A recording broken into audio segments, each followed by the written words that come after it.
Details ಕೊಡ್ತಾರೆ. ನೇರ ಸಂಪರ್ಕದಲ್ಲಿ ಜಾಯ್ನ್ ಆಗ್ತಾ ಇದ್ದಾರೆ ಶಶಿಧರ್. ನಿಜವಾಗ್ಲೂ ಬಿಜೆಪಿ ನಾಯಕರು ಬಯಸಿದ್ರೆ ಈಶ್ವರಪ್ಪ ಅವರ ಬಂಡಾಯ ಶಮನ ಆಗ್ತಾ ಇತ್ತು ಅಂದ್ರೆ, ಯಾಕಂದ್ರೆ ರಾಘವೇಂದ್ರ ಅವರ ಮನೆಯಿಂದ ಈಶ್ವರಪ್ಪ ಅವರ ಮನೆ ಏನು ತುಂಬಾ ದೂರದಲ್ಲಿ ಏನಿಲ್ಲ, ಅಲ್ಲಿ ಬೇಕಿದ್ದಿದ್ರೆ ಮನಸ್ಸಿದ್ದಿದ್ರೆ ಈ ಬಂಡಾಯವನ್ನ ಕೂಡ ಶಮನ ಮಾಡ್ಬಿಡ್ಬೋದಾಗಿತ್ತು. ಆದ್ರೆ ಇವ್ರ ಬಂಡಾಯದಿಂದ ಏನ್ ಮಹಾ ಇಂಪ್ಯಾಕ್ಟ್ ಆಗ್ಬಿಡುತ್ತೆ ಅನ್ನೋ ಧೋರಣೆ ಇವತ್ತಿನ ಪರಿಸ್ಥಿತಿಗೆ ಕಾರಣ ಅಂತ ಅನ್ಸುತ್ತೆ. ಏನ್ ಹೇಳ್ತೀರಿ ಶಶಿಧರ್?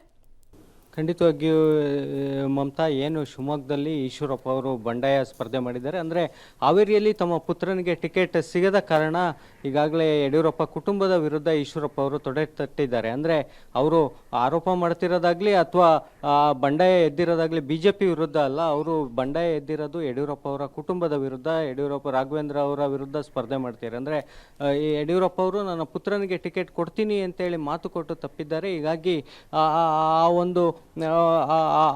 ಒಂದು ಅಸಮಾಧಾನದಿಂದಾಗಿ ನಾನು ಸ್ಪರ್ಧೆ ಮಾಡ್ತಿದ್ದೀನಿ ಅನ್ನೋದು ಮಾತನ್ನು ಕೂಡ ಹೇಳ್ತಾರೆ. ಜೊತೆಗೆ ಬಿಜೆಪಿ, ರಾಜ್ಯ ಬಿಜೆಪಿ ಕರ್ನಾಟಕದಲ್ಲಿ ಏನಾಗಿದೆ ಅಂದರೆ ಅಪ್ಪ ಮಕ್ಕಳ ಪಕ್ಷ ಆಗಿದೆ, ಒಂದು ಕುಟುಂಬದ ಕಪಿಮುಷ್ಟಿಯಲ್ಲಿದೆ. ಹೀಗಾಗಿ ಆ ಕಪಿಮುಷ್ಟಿಯನ್ನು ಬದಲಾಯಿಸಬೇಕು, ಕಾರ್ಯಕರ್ತರಿಗೆ ನ್ಯಾಯ ಸಿಗಬೇಕು, ಅದಕ್ಕಾಗಿ ನಾನು ಸ್ಪರ್ಧೆ ಮಾಡ್ತಿದ್ದೀನಿ ಅನ್ನೋ ಒಂದು ವಿಷಯ, ಈ ಮಾತನ್ನು ಈಶ್ವರಪ್ಪ ಅವರು ಹೇಳಿದ್ದಾರೆ. ಜೊತೆಗೆ ಈಶ್ವರಪ್ಪ ಅವರು ಎಲ್ಲೋ ಸಮಾಧಾನ ಆಗ್ತಾರೆ. ಅಮಿತ್ ಶಾ ಕೂಡ ಡೆಲ್ಲಿಗೆ ಕರೆದಿದ್ರು, ಆ ಡೆಲ್ಲಿಯಲ್ಲಿ ಎಲ್ಲ ಸಂಧಾನ ಆಗುತ್ತೆ, ಈಶ್ವರಪ್ಪ ಅವರು ಅಸಮಾಧಾನ ಶಮನ ಆಗುತ್ತೆ, ಸ್ಪರ್ಧೆಯಿಂದ ಹಿಂಸರಿತಾರೆ ಅನ್ನೋ ಒಂದು ಮಾತು ಕೂಡ ಕಾರ್ಯಕರ್ತರ ವಲಯದಲ್ಲಿ, ಬೆಂಬಲಿಗರ ವಲಯದಲ್ಲಿ ಕೇಳಿಬರ್ತಿತ್ತು. ಆದರೆ ಅಮಿತ್ ಶಾ ದೆಹಲಿಗೆ ಈಶ್ವರಪ್ಪ ಅವರು ದೆಹಲಿಗೆ ಹೋದಂಥ ಸಂದರ್ಭದಲ್ಲಿ ಅಮಿತ್ ಶಾ ಅವರು ಭೇಟಿಗೆ ಅವಕಾಶ ಕೊಟ್ಟಿಲ್ಲ, ಈಶ್ವರಪ್ಪ ಅವರ ಭೇಟಿ ಅವಶ್ಯಕತೆ ಇಲ್ಲ ಒಂದು ಮಾತನ್ನು ಕೂಡ ಹೇಳಿ ವಾಪಸ್ ಕಳಿಸಿದ್ದಾರೆ.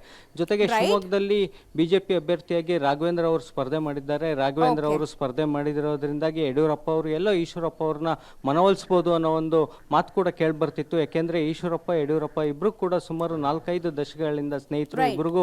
ಇಬ್ರು ರಾಜ್ಯದಲ್ಲಿ ಒಟ್ಟೊಟ್ಟಿಗೆ ಪಾರ್ಟಿಯನ್ನು ಕೂಡ ಕಟ್ತವರು. ಹೀಗಾಗಿ ಮಗನಿಗೆ ಅಡ್ಡಗಾಲಾಗುತ್ತೆ ಅನ್ನೋ ಕಾರಣದಿಂದಾಗಿ ಯಡಿಯೂರಪ್ಪ ಅವರೇ ಈಶ್ವರಪ್ಪ ಅವ್ರ ನಿವಾಸಕ್ಕೆ ಭೇಟಿ ನೀಡಬಹುದು, ಅವ್ರನ್ನ ಅಸಮಾಧಾನ ಶಮನ ಮಾಡಬಹುದು ಅನ್ನೋ ಒಂದು ಮಾತು ಕೂಡ ಕೇಳಿ ಬರ್ತಾ ಇತ್ತು. ಆದರೆ ಯಡಿಯೂರಪ್ಪ ಆಗಲಿ ವಿಜೇಂದ್ರ ಆಗಲಿ ಯಾರು ಕೂಡ ಇದಕ್ಕೆ ಸಿದ್ಧರಿಲ್ಲದಂತೆ ಕಾಣ್ತಾ ಇದೆ. ದಿವ್ಯಾ, ರೈಟ್, ಧನ್ಯವಾದ ತಮ್ಮೆಲ್ಲ ಮಾಹಿತಿಗಾಗಿ ಶಶಿಧರ್. ಒಟ್ಟಿನಲ್ಲಿ ಸ್ವಂತ ಮಗನ ಕ್ಷೇತ್ರದಲ್ಲೇ ಬಂಡಾಯ ಇದ್ರೂ ಕೂಡ ಅದನ್ನ ನಿರ್ಲಕ್ಷ್ಯ ಮಾಡ್ತಾ ಇದ್ದಾರೆ ಯಡಿಯೂರಪ್ಪ ಅವರು ಅನ್ನೋದು ಪ್ರಶ್ನೆ. ಯಾಕಂದ್ರೆ ಆಪ್ತ ಮಿತ್ರರು ಒಂದ್ ಕಾಲದಲ್ಲಿ ಒಂದೇ ಬೈಕ್ ನಲ್ಲಿ ಕುತ್ಕೊಂಡು ಪಕ್ಷ ಸಂಘಟನೆಯನ್ನ ಮಾಡಿದವರು ಈಶ್ವರಪ್ಪ ಹಾಗೂ ಯಡಿಯೂರಪ್ಪ ಅವರು. ಸೊ ಯಡಿಯೂರಪ್ಪ ಮನಸ್ಸು ಮಾಡಿದ್ರೆ ಆಗ್ತಾ ಇತ್ತು ಅನ್ನೋ ಮಾತು ಆಗಾಗ ಶಿವಮೊಗ್ಗದಲ್ಲಿ ಕೇಳಿ ಬರ್ತಾನೆ ಇದೆ. ಇನ್ನಷ್ಟು ಡೀಟೇಲ್